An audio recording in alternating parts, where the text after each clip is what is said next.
The image quality on this is ridiculous.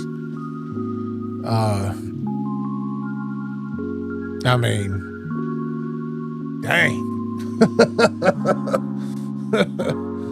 Ooh, wee. She purty, boy. The Yololiv S3 webcam is the best webcam that I have ever tested. Now let's get into the video and I will show you why. Hello everybody, this is Pun Frugal Streamer. I have the Yolocam S3 from Yololiv. Now this webcam, I'm not gonna lie to you, it is amazing. This camera is exactly what I have been waiting for in a webcam for a long time. I get really bored with webcams because unfortunately with webcams, they look like a webcam. But I think Yolocam S3 has finally broke the mold with companies that try to compare their webcams to DSLR type quality cameras like my Sony that I have right here. What I want to do is I want to show you some videos. I'm going to go through what you get with the camera, talk about the features, show you the app, and then give you some comparisons with my Sony with a prime lens and the kit lens, and also with the probably its closest competitor in terms of quality is, which I have, is the OBS Tiny 2. So I will do those, and then you can kind of decide for yourself what you think about the Yolocam S3 from Yololiv. Again, as I said in the intro, it is the best webcam I have ever tested in terms of video quality for a no frills webcam, because that's exactly what this is. This is a 4K webcam, up to 4K uncompressed using a USB-C 3.2 Gen 1 connection. But here is the key to this camera. It has the second largest sensor of any webcam out there. The only one bigger right now is the Razer Cairo Pro Ultra, I think, or the Cairo Ultra, which is $200 more than the S3 is currently on the market. This camera has a 1/1.3 inch CMOS, Sony CMOS sensor that does phase detection autofocus.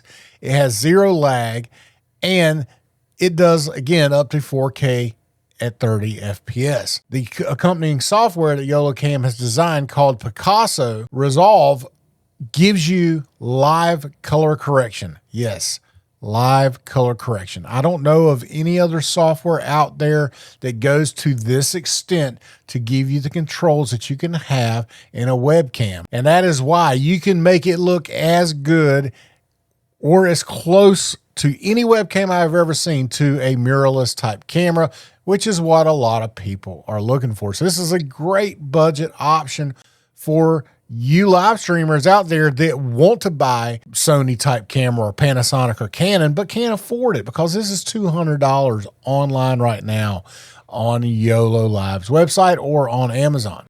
And the great thing about this camera is it is tiny. In the box, you get the camera itself, you get the USB cable, you get the monitor mount, which is magnetic. On the monitor mount, you get 1/4 threads, so you do have the ability to mount this to any tripod or scissor stand or anything like that, so it gives you tons of options. And the cool thing about the camera, being that it has magnets built in, horizontal and the vertical, is you can shoot horizontal and vertical video with the S3. Another cool camera, which I'm currently using it right now here, is it is mounted into my Elgato prompter without any additional modifications, which is fantastic. It lines up right into the center of the prompter, and I can use it with my prompter, no problems. There's no issues with the focus. It works perfect. So if you're, one of those people that have an Elgato prompter, or you've been looking for it and you've been looking for a camera to accompany it, that you're looking for this kind of DSLR type quality, and I think the S3 will work well for you. Now let's talk about the software, because the software is really important. Picasso Resolve comes with a ton of features, including your standard options for camera controls, including saturation, contrast, sharpness, white balance, exposure, etc. But what this also comes with, especially in the auto white balance section, is tint control for red, green, and blue. So you can really fine tune your colors to get accurate color correction. Now, here's one little feature with this software that you need to know. And when you bring it up and you're going to control your tint offset, you're going to find that instead of seeing green offset, you're going to see Chinese writing in the current build of the software. That's a bug. Obviously, they need to fix that, but that is your green offset, just so you know. You also get a vector scope where you can really fine tune your color correction. Now, I actually took a color card and used that. Now, there is some things with this vector scope that it doesn't accurately portray that you would typically see something like inventory resolve, which I think they kind of used as inspiration for this. But you typically get markers or little squares where the primary color should be landing, for that you would typically have on your color card. That way you can then adjust exposure for those, specific colors so that they look right. Or that, if you're overexposed, you can bring it down.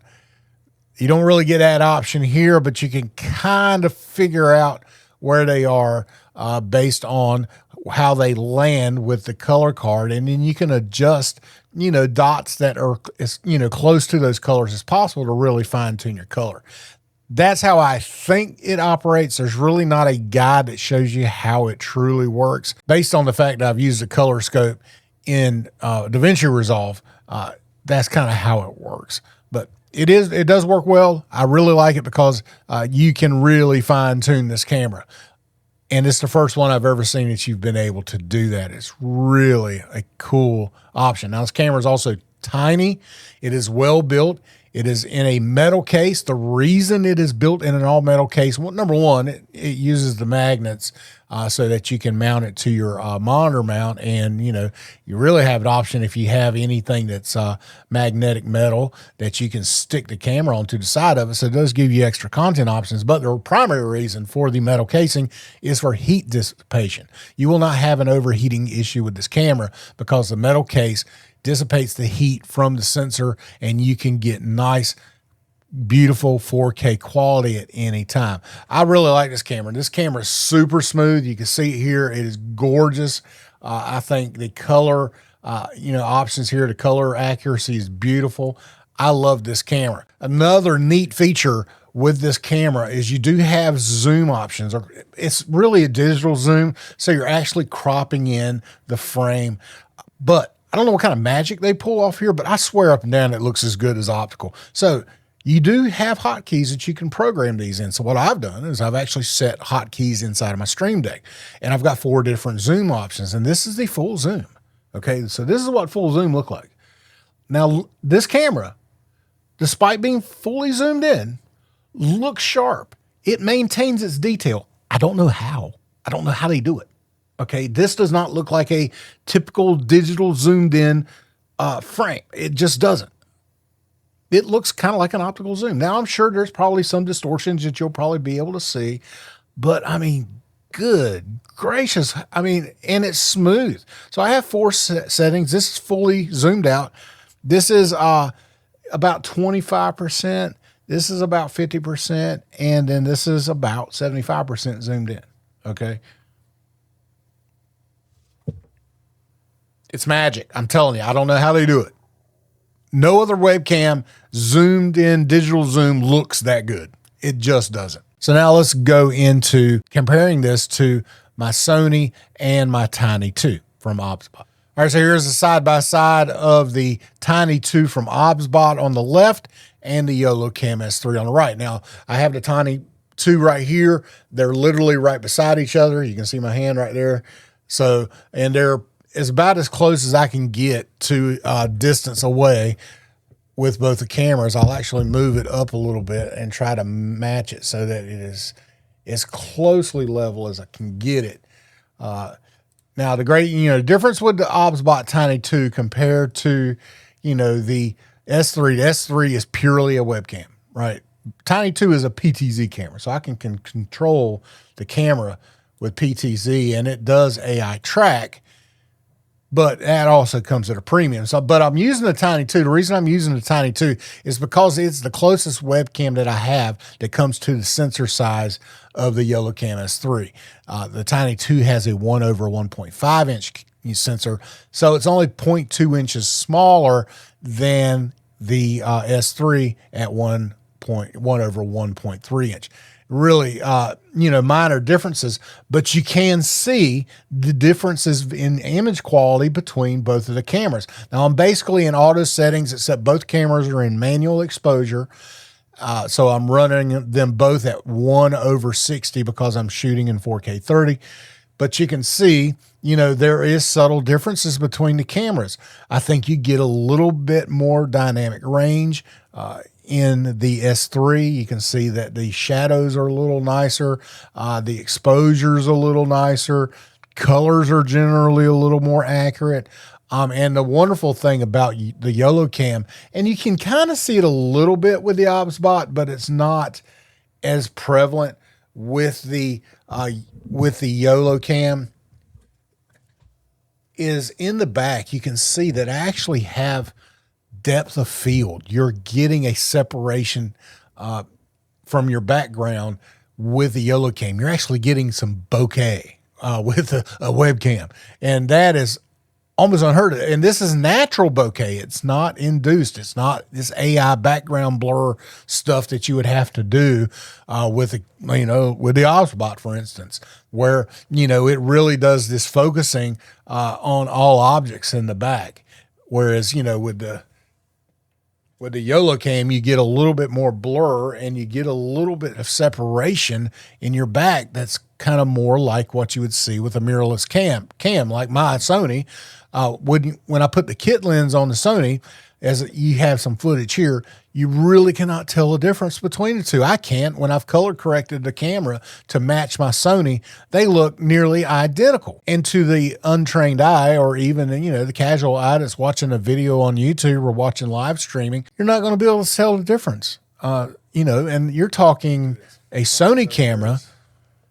When I purchased this camera, it was $1,000 camera.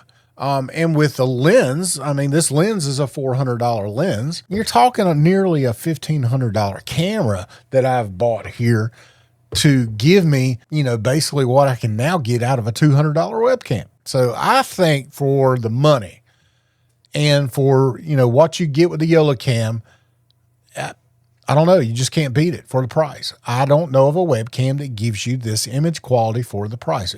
I just don't. That's why I'll stand by my claim that the Yolocam S3 is quite possibly the best webcam I've ever tested. Now, there is some drawbacks with the S3, that you may need to know about, and it may not be a drawback. Personally, for me, it's not, because when's the last time I've used audio from a webcam? So the S3 does not have a built-in microphone. It is strictly for video. Personally, I don't look at that as a drawback, but if you're looking for a webcam that needs a built-in microphone, then the S3 is not for you. It also does not have privacy shutters. A lot of cameras now are coming in with a built-in privacy shutter. Again, that's not a big deal to me, but if you're looking for that option, then that might be a detractor for you buying the S3. But I'm telling you, if you're looking for a no-frills camera that has easy connection, it is super small, but gives you this kind of image quality, then I don't think you can go wrong with the S3. I think Yololiv has done a great job at providing us with a camera that is really going to suit most creators' needs for live streaming their content on Twitch, YouTube, Kick, whatever they're going. And I love it. I appreciate Yololiv sending me the Yolocam S3 for review. They did not pay me to say anything about this. This is an unbiased review. Listen, I just love the camera. I really do. You're not going to be disappointed with this camera. Now, longevity-wise, I don't know how well this camera is going to hold up because I've only had it for about a month and a half. But with the build quality that I feel that it is, and with Yololiv's reputation with their current gear that they make, I think it'll be fine. So anyway, everybody, thank you for watching the video. I do appreciate it. Listen, if you like this video, please hit the like. If you're watching on vertical, double tap, please, and subscribe to the channel. I am close to 23,000 subscribers, and I would love for you to be that 23,000th person that has subscribed to the Frugal Streamer YouTube channel. Also live stream every Saturday from 06 to 10, I live stream Battlefield 6 currently, and also every other Monday from 06 to 10 Eastern time. So I'm looking forward to seeing you on the stream. Come say hi. Other than that, again, thank you, Yololiv. I'm not even putting my Sony back inside my prompter. That's how much I love this camera. So there you go. Y'all have a great day. We'll see you later.